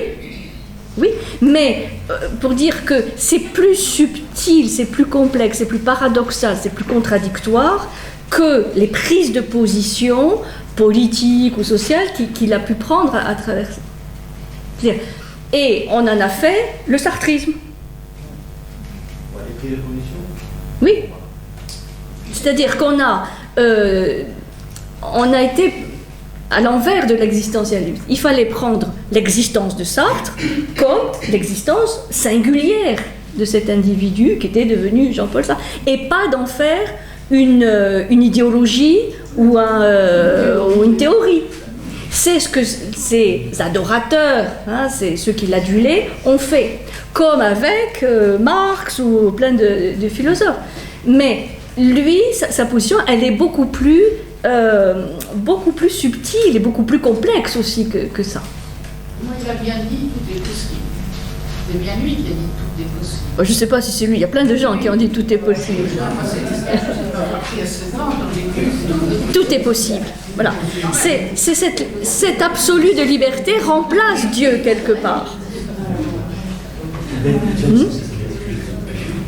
Donc, tout ça c'est pour dire à quel point, même dans la phénoménologie ou dans l'existentialisme, on peut tomber dans le piège de faire de quelqu'un une icône, enfin, d'en faire un exemple, hein, alors que justement lui passait sa vie à dire bon, moi j'ai fait ces choix, je reviens, je renie mes anciennes amours, bon, et il dit bon, tout être peut se tromper, et là je crois qu'on peut lui accorder ceci.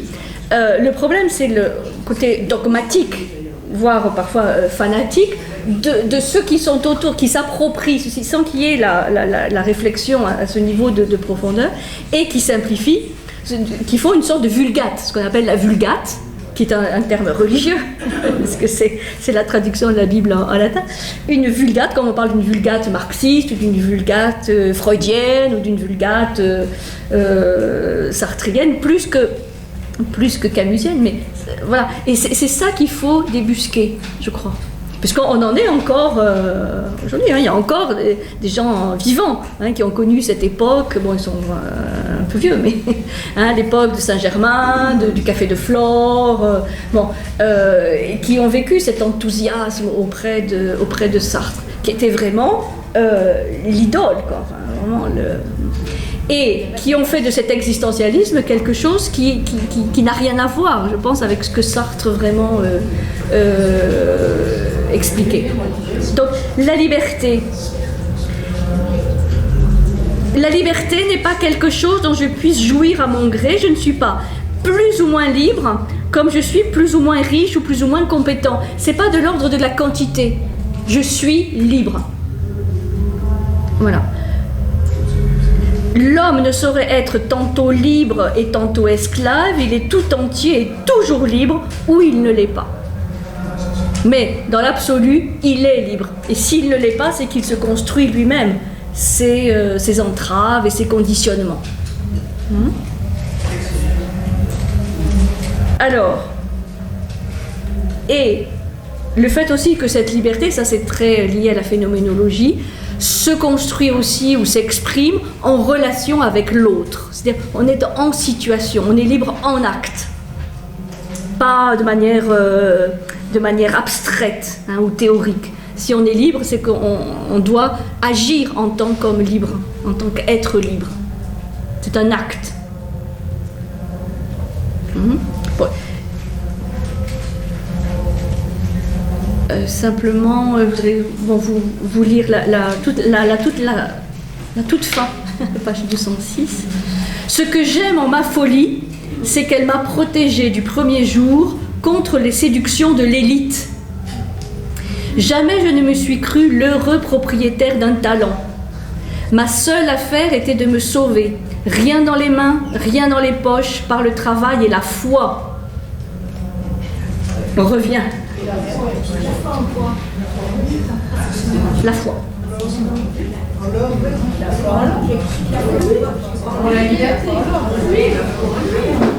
La liberté, c'est l'absolu. Du coup, ma pure option ne m'élevait au-dessus de personne. Sans équipement, sans outillage, je me suis mis tout entier à l'œuvre pour me sauver tout entier. Si je range l'impossible salut, avec un S majuscule, au magasin des accessoires, que reste-t-il? Tout un homme, fait de tous les hommes, et qui les vaut tous, et que vaut n'importe qui. C'est vraiment la fin. Où il y a cette notion de salut, qui est quand même très très puissante, où on retrouve un petit peu les éléments religieux du début. Alors, la foi, moi, c'est difficile d'interpréter par le travail et la foi. Bon, voilà, la foi dans son destin, la foi en la liberté, la foi en l'homme. Mais l'homme, vous voyez, l'existentialisme est un humanisme. C'est un homme, voilà, fait de tous les hommes, qui les vaut tous et que vaut n'importe qui. Il n'y a pas d'élite. Il n'y a pas de hiérarchie, il n'y a pas de supériorité. Voilà, tous les hommes sont au même niveau, sur le même plan. Et le salut, tu veux expliquer? Et le salut, c'est d'éviter la damnation. D'éviter la damnation, c'est-à-dire d'avoir un destin d'être humain, d'être homme, de pouvoir être homme, le salut. Donc, c'est pas un homme sauvé du péché, mais c'est un salut obtenu par lui-même. Si l'existentialisme est un humanisme, c'est devenir homme. Pouvoir se dire à la fin de sa vie, j'ai vécu en tant qu'être humain.